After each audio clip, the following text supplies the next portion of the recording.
Hi guys, আপনারা কেমন আছেন? আশা করি আপনারা ভালো আছেন।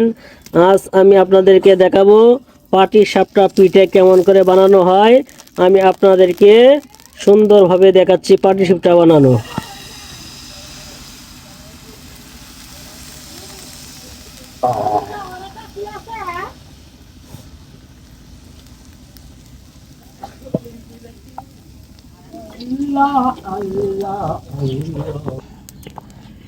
আপনারা দেখতে পাচ্ছেন এই এই বাটির মধ্যে দুধের ক্ষীর, এই ক্ষীর দিয়ে পাটি সাপটা পিঠা বানানো হচ্ছে।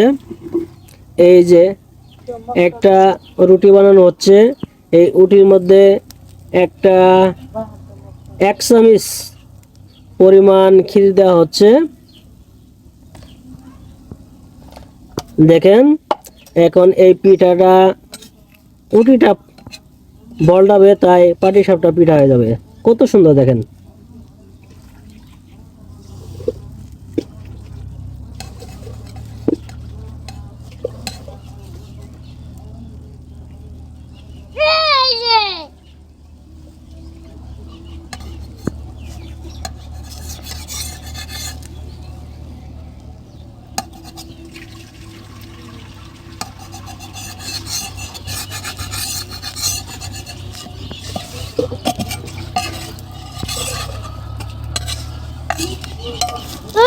আপনারা দেখতে পাচ্ছেন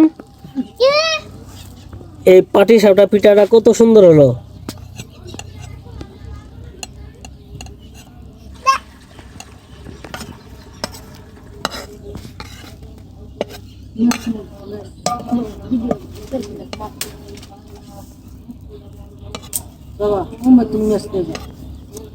সুন্দর পাটি সাপটা পিঠা এখন গরম গরম পরিবেশন করার জন্য প্রস্তুত হয়ে গেছে। আমরা অনেকগুলো পাটি সাপটা পিঠে ভেজেছি, তার মধ্যে আপনাদেরকে 5টা পিঠা দেখাইলাম। দেখেন কত সুন্দর। পাটি সাপটা পিঠা বানানোর উপকরণ: আমরা 3 কেজি দুধ জাল দিয়ে ঘন করে নিয়েছি, তার ভিতরে অল্প পরিমাণ আটা দিয়েছি এবং চিনি দিয়েছি। ভালো করে এটাকে জমিয়ে নিয়েছি। তারপর এবং রুটি বানানোর জন্য